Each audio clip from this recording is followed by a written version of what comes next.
Abertura. Em animação, prédios pintados de azul começam a crescer e ocupar os quarteirões das ruas. Alguns edifícios ficam maiores que os outros. Neles há janelas de formato quadrado e janelas em forma de arco. Acima deles, o céu totalmente azul e a iluminação dos raios solares.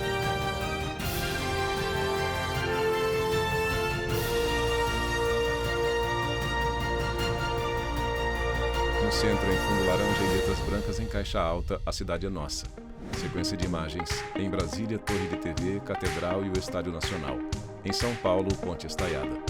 Eu desejo que a minha cidade... Elisângela Pontes, futuro, Rio Branco, Acre. Pública, Viatura da Polícia Militar. Eu desejo que na minha cidade... Emília de Rodati, João Pessoa, Paraíba. Existam mais projetos culturais para atender toda a população. Exposição artística. Eu amo a minha cidade, Aracaju. Luana Schunk, Aracaju, mas eu desejo Sergipe. que no futuro ela tenha um transporte de qualidade melhor. Ônibus anda pela cidade. Vinheta. A cidade é a tentativa mais bem-sucedida do homem de refazer o mundo em que vive, mais de acordo com os desejos do seu coração. Mas se a cidade é um mundo que o homem criou, é também um mundo onde ele está condenado a viver daqui por diante. Assim, indiretamente, e sem ter nenhuma noção clara da natureza da sua tarefa, ao fazer a cidade, o homem refez a si mesmo. Robert Park, sociólogo e urbanista. Quando começou a ter uma certa... Luiz César de Queiroz Ribeiro, coordenador nacional do Observatório das Metrópoles. Os bens mais básicos da vida, da reprodução da vida, os bens agrícolas, né? Começou a haver a possibilidade de as pessoas se aglomerarem no território.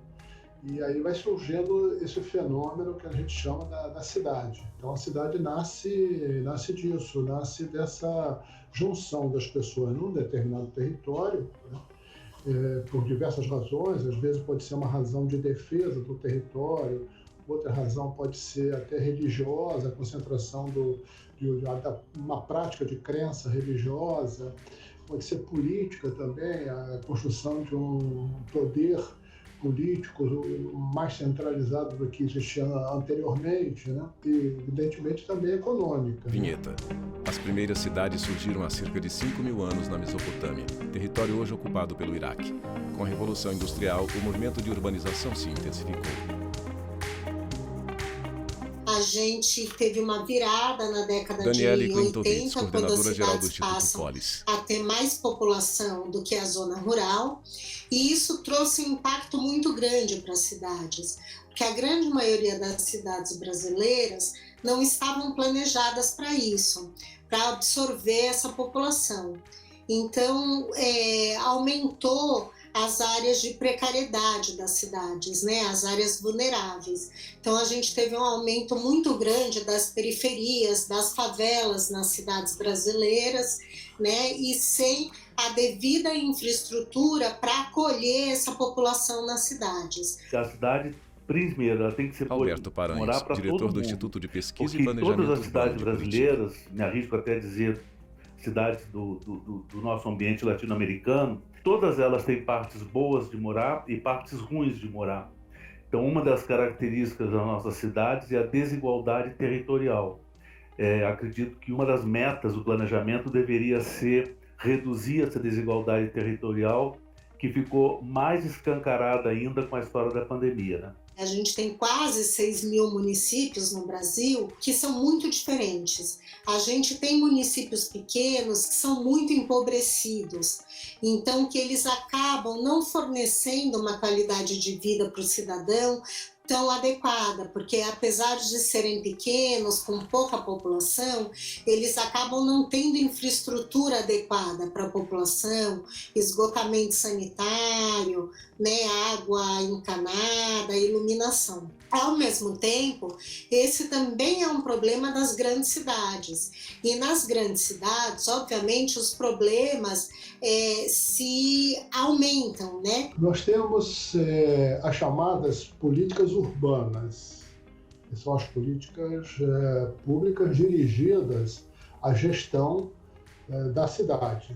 Então nós falamos aí da política pública de habitação, nós temos também a política de transporte ou de mobilidade que visa permitir as pessoas circularem na cidade. Nós temos também a política de regulação do uso e ocupação do território, do espaço, do solo urbano. Nós temos também a política do meio ambiente, que visa controlar o uso, os efeitos da natureza desse processo de urbanização. Como a gente vai integrar esse uso do Cristina solo, Albuquerque, gerente de mobilidade urbana da WRI Brasil. Então, uma cidade menos murada, uma cidade mais sustentável, mais viva, com mais qualidade de vida, pensando também nessas integrações das habitações de interesse social sendo providas dentro das nossas cidades. Então, a gente tem uma cidade planejada, ela tem que conseguir pensar em ser policêntrica, então ter diferentes centros, não ter uma região da cidade que todo mundo se desloca, e que tenha e preveja a priorização de uma mobilidade sustentável.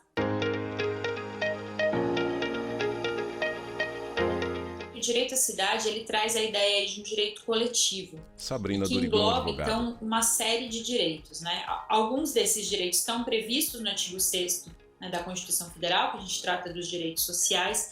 Então, o direito à moradia, eu diria que é um desses fundamentais, o direito à segurança, ao transporte, ao lazer, mas não é só, né? O uso equitativo das cidades, né? Quando a gente fala de direito à cidade, a gente pensa aí no encontro do diferente, o encontro dessa diversidade que está presente nas cidades, e um encontro harmonioso, onde cada um possa ter o seu direito respeitado. A cidade, ela deve ser pensada, construída para acolher todos os cidadãos de forma igualitária, com justiça social.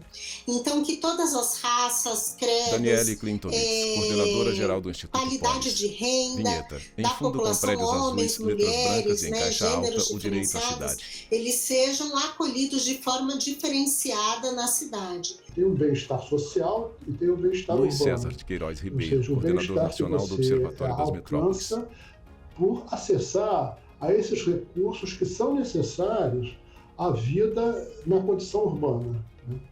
Então, a primeira ideia do direito à cidade é o direito a todos terem a mesma parcela de bem-estar urbano, uma igualdade em termos da distribuição desse bem-estar. A segunda acepção da palavra, direito à cidade, é uma acepção mais política, né? Que é a ideia de que sobre a cidade, sobre o destino dessa coletividade que vive na cidade, nós deveríamos ter um sistema político que permitisse a todos participarem das decisões a respeito do destino, daquilo que se faz na cidade. Em 2001, esse direito ganhou força com a criação do Estatuto das Cidades. A Lei 10.257 estabelece diretrizes básicas para a política urbana e ferramentas para que ela seja colocada em prática. O Estatuto da Cidade é uma lei federal que foi aprovado para regulamentar o capítulo da política urbana da Constituição Federal.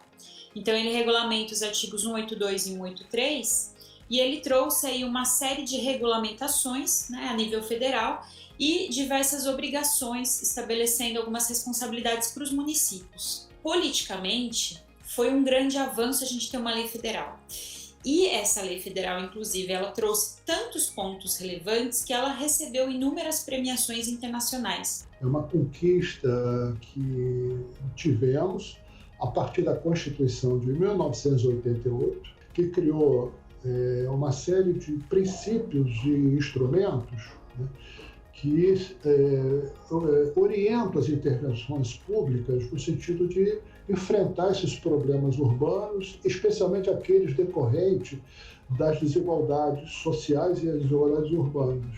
E depois, posteriormente, esse conjunto de instrumentos foi,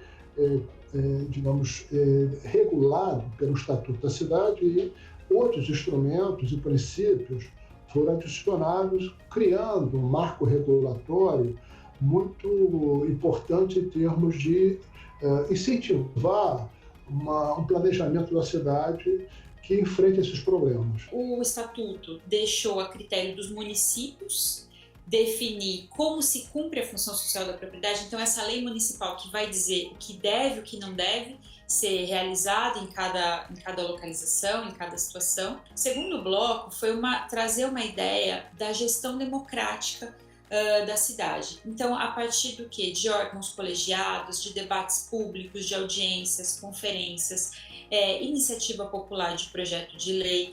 Essa dimensão da gestão democrática traz aí a importância de se garantir a representatividade. E o terceiro bloco de relevância diz respeito a um reconhecimento coletivo de direito à posse da terra. Isso é importante principalmente para os assentamentos informais, né, que são conhecidos como as favelas ou assentamentos irregulares, onde não se é possível identificar, individualizar os lotes ou os imóveis, e também uma série de outros requisitos. Nós estamos agora vivendo exatamente um momento importante da renovação dos planos diretores das cidades. A obrigatoriedade de cada 10 anos os municípios refazerem seus planos e apresentarem esses planos à população e discutir com a população exatamente fazendo valer o que falávamos no início, que é o direito à cidade, o direito da cidade, o direito de cidade, né? Esse processo de planejamento participativo. O Brasil, ele inovou em inúmeros instrumentos de gestão democrática. O orçamento participativo é um deles, né, que nasceu em Porto Alegre e depois foi difundido aí para inúmeras cidades. Tem a previsão da gestão democrática orçamentária no Estatuto da Cidade também. E é interessante ressaltar que a gente tem essa inovação no campo legislativo. Porém, quando a gente vai para o campo da aplicação prática, a gente já não é mais tão vanguardista assim, né? Então, isso é uma das críticas que a gente faz, né? Apesar de essa legislação lá em 2001 ser uma legislação bastante avançada, hoje, 20 anos depois, a gente não tem o reflexo dessa vanguarda garantido no plano da realidade concreta. Vinheta. Dados da Câmara Brasileira da Indústria da Construção mostram que o déficit habitacional cresce no país. Em 2019, faltavam mais de 5,87 milhões de moradias. O direito à moradia é um dos direitos, é uma das dimensões do direito à cidade bastante fundamental. Porque sem Luiz César de Queiroz Ribeiro, coordenador nacional cidade, do Observatório das Metrópoles. Você não pertence à cidade, você não tem condição de usar a cidade, de ter acesso à cidade, de usufruir desse bem-estar urbano, né? Pensar a moradia envolve também pensar onde essa moradia vai estar localizada. Então, quais Sabrina são as Durigon, políticas advogada. públicas, quais são as infraestruturas que vão estar disponíveis para essas pessoas, né? Isso é uma questão, né?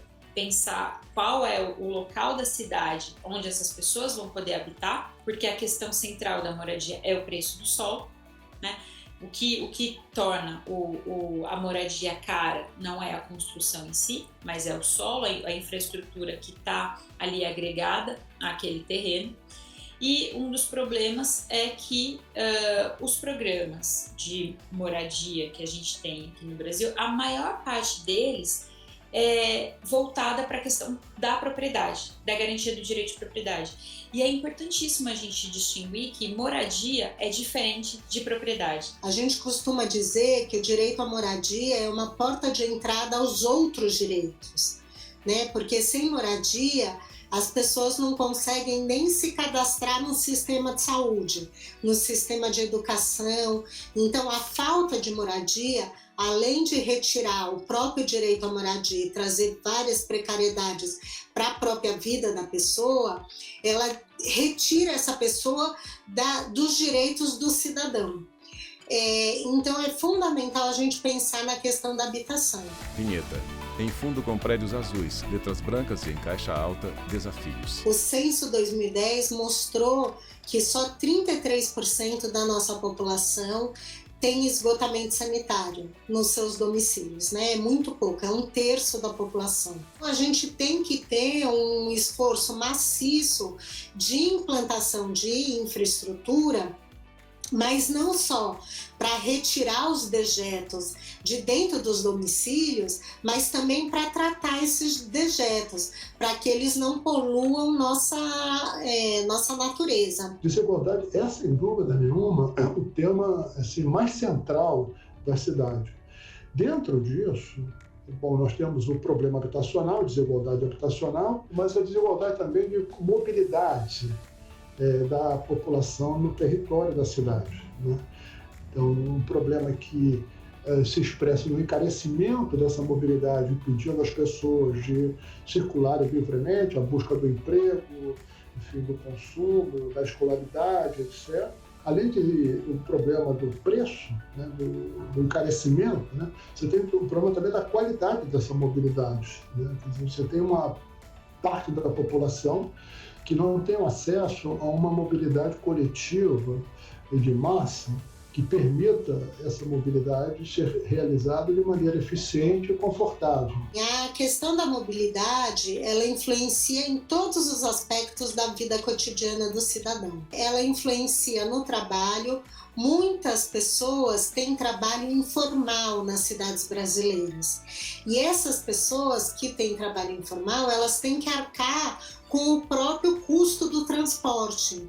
Então, isso é um imperativo muito grande para a aferição de renda dessa população, que tem um impacto muito forte o transporte. Então, muitas vezes, ou as pessoas com trabalho informal, ou as pessoas desempregadas em busca de trabalho, elas são muito impactadas pelo preço e pela falta de acesso ao transporte mais livremente. A gente tem os preceitos aí da Lei de Mobilidade gerente Urbana de mobilidade 2012, urbana da WRI, já falam sobre a necessidade da priorização dos transportes ativos, depois dos coletivos, em detrimento do transporte individual, para pensar no maior acesso das pessoas às cidades. Então, com essa ideia, a gente já vai tornando os transportes mais limpos e eficientes, e ainda a gente tem cada vez mais viável tecnologias limpas.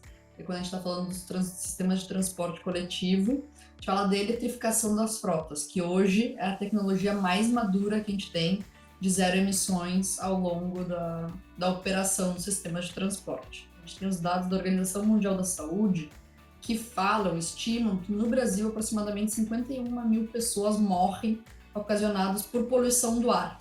Essa poluição do ar muitas vezes gerada nos centros urbanos pela combustão dos veículos. Então, quando a gente tem menos veículos de combustão que geram os poluentes locais, que geram essas doenças cardíacas e cardiovasculares e respiratórias, que geram essas internações que eu comentei, melhora a qualidade de vida da cidade como um todo, melhora a vida nas nossas cidades.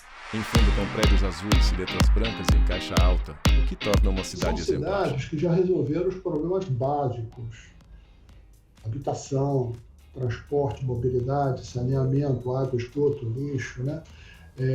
Então, você tem diferenças entre as cidades que tem a ver, às vezes, muito mais com, às vezes, a sociabilidade, né? Cidades que são mais ricas nessa sociabilidade, né? Às vezes a cultura urbana, né? Então, isso vai também muito da percepção de quem está olhando essas cidades, né? Eu acho que, por exemplo, Paris é um exemplo de uma cidade que conseguiu alcançar um grau de bem-estar, esse bem-estar urbano, e, além disso, tem outras dimensões que tornam a vida urbana muito mais interessante, muito mais criativa, que é a cultura associada à história da cidade. Quando os residentes acham que a cidade deles é boa de morar, é porque ela deve ser mesmo boa de morar. É claro que isso também tem que haver uma comparação com outras cidades. E Planejamento Urbano de Curitiba. Conhecem a sua cidade, conhecem outras, começam a fazer comparação. Nós até construímos um índice de bem-estar urbano que tenta capturar em 10 dimensões as diferentes condições de vida com relação a essa questão do bem-estar urbano, né? De maneira geral, né, nessas 10 dimensões, as cidades no Brasil são deficientes, porque é um índice que varia de 0 a 1, como é o índice de desenvolvimento humano, ou o índice de Gini, né? Então, quanto mais perto de 1, você tem mais uma totalidade de elementos que compõem esse bem-estar urbano. Então, não tem nenhuma cidade no Brasil que chegue perto ao que seria o ideal, né? Todas têm sempre uma dimensão boa, mas outras carentes, né? Algumas cidades têm políticas interessantes que podem servir de exemplo para outras cidades, né? Então, por exemplo, a cidade de São Paulo, nos últimos anos, tem ampliado muito a apropriação do espaço público para a população, permitido isso. Então, tem feito políticas públicas de ruas abertas para a população no domingo, que são fechadas para carro, coisa que o Rio de Janeiro já era um exemplo importante no Brasil, né? Isso tem feito a população paulistana se apropriar da rua, se apropriar do espaço público, transformar aquele espaço para o seu lazer. Isso é uma experiência muito interessante, por exemplo. Eu acho importante que as pessoas saibam que no Brasil só existem 3 cidades desenhadas, digamos assim, cidades com desenho urbano. A primeira é Brasília, claro, em 60. A segunda seria Curitiba, em 66. E a terceira é Palmas, capital do Tocantins, nos anos 80 e tantos, né? Outras cidades começaram com desenho, como Belo Horizonte, por exemplo, que tinha uma avenida do contorno e há muito tempo que a cidade passou por cima do contorno, como Goiânia também e outras cidades brasileiras. O que caracteriza talvez Curitiba é que desde aquela época esse desenho vem sendo mantido. Vinheta.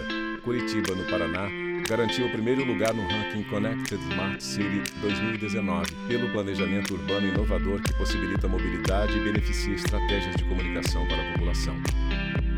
É um processo que vem acumulando, se acumulando Alberto e se Paranhos, aperfeiçoando há diretor do muito Instituto tempo. de Pesquisa e Planejamento Começando lá Urbano de atrás, em Curitiba. 65, quando foi primeiro feito o plano diretor da cidade e, ao mesmo tempo, foi criado o Instituto de Planejamento. O Instituto foi criado para detalhar e implantar o plano, e o plano é a regra geral de orientação ao desenvolvimento da cidade, inclusive para nortear as prioridades de investimento público. A proposta básica do plano era que a cidade se expandisse onde pudesse, é claro, respeitadas a geomorfologia da cidade, a parte ambiental, os rios verdes, etc., mas principalmente que ela se adensasse apenas em alguns eixos, dentro dos quais correria um transporte público massivo. Então, esse é o principal ponto de identificação da cidade. O transporte coletivo precisa ser confiável e rápido, diferentemente do carro, que tem liberdade e comodidade. De modo geral, salvo esses casos grandes de pico, de situações anormais, a qualidade, o tempo que a pessoa passa no transporte é o menor possível, de modo a ela ter mais tempo para outras coisas. E se esse ônibus ainda vai ser não poluente, melhor ainda, porque contribui com a qualidade do ar. Nada impede que a população possa se satisfazer próximo de sua casa.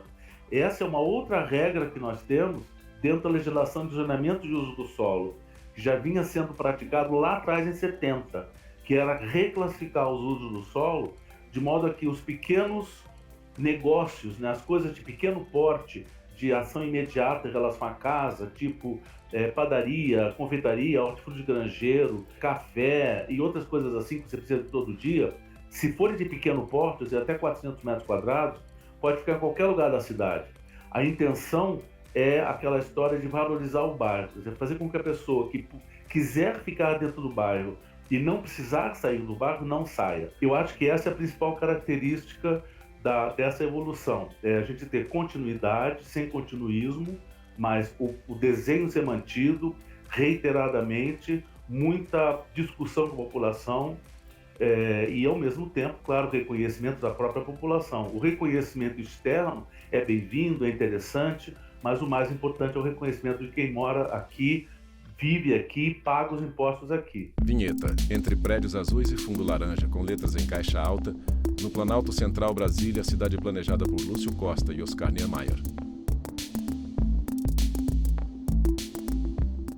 Com seu traçado único, a capital do país chama a atenção pelo verde, por suas formas futuristas, pela disposição planejada de prédios institucionais e residências e pela sinalização diferenciada. A nossa preocupação básica, né, foi não interferir na paisagem da cidade, mas se integrar a essa paisagem. Nós adotamos à época, né, um manual interamericano de sinalização, né, que era o único documento assim, né, que nós tínhamos como referência para padronizar a questão cromática, né? O verde simbolizando as placas direcionais, o azul é a identificação local, e depois de alguns anos, né, surgiu uma codificação que é internacional para os sinais turísticos, que são os elementos de fundo marrom, né, e inscrições em branco. Existe um outro elemento no sistema que tem fundo branco com letras pretas, que nós chamamos de educativas, né, que dão informações, né, sobre destinos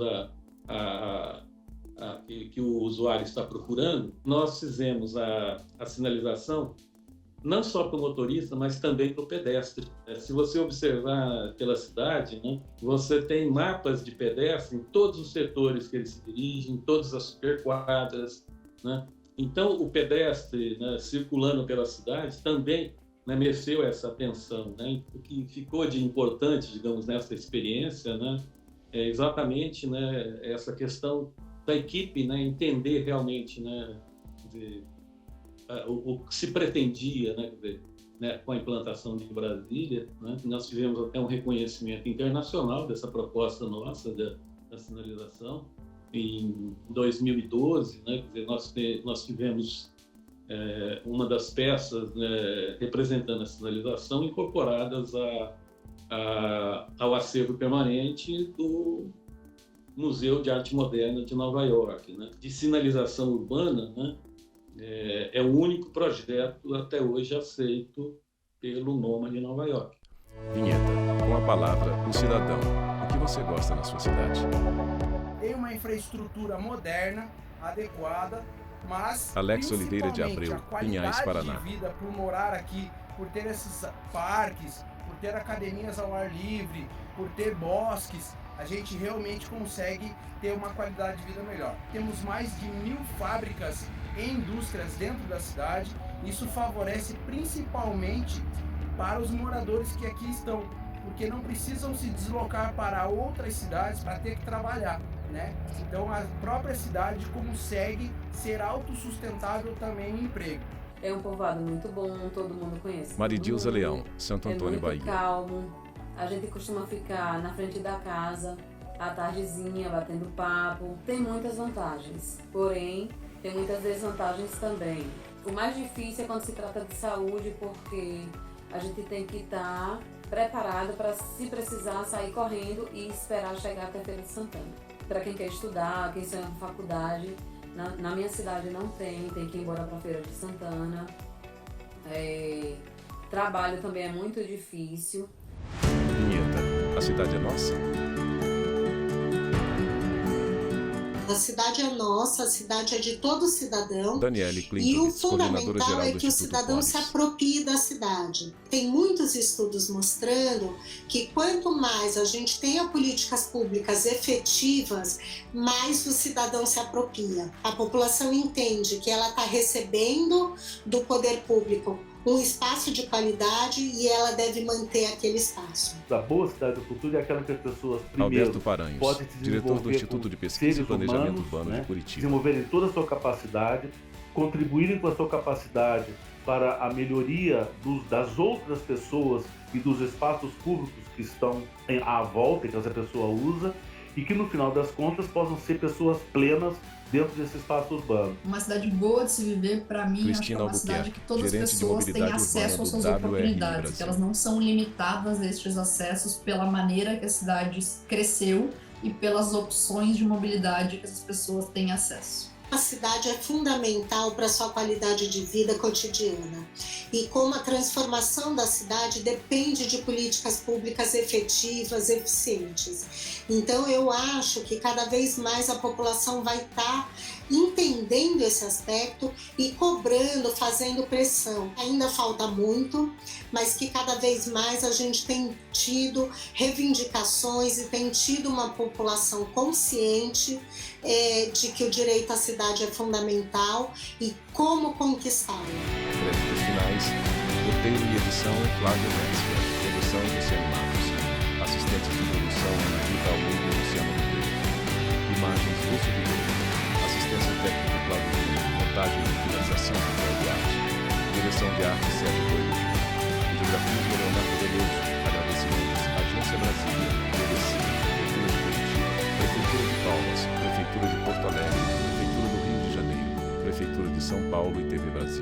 Núcleo de Programação Rosa Oase. Núcleo Técnico Fábio Guedes. Núcleo de Produção de Programas Flávia Soledade. Supervisão. Coordenação de Gestão da TV e Rádio Justiça, Secretaria de Comunicação Social, STF. Realização TV Justiça Essencial 2021.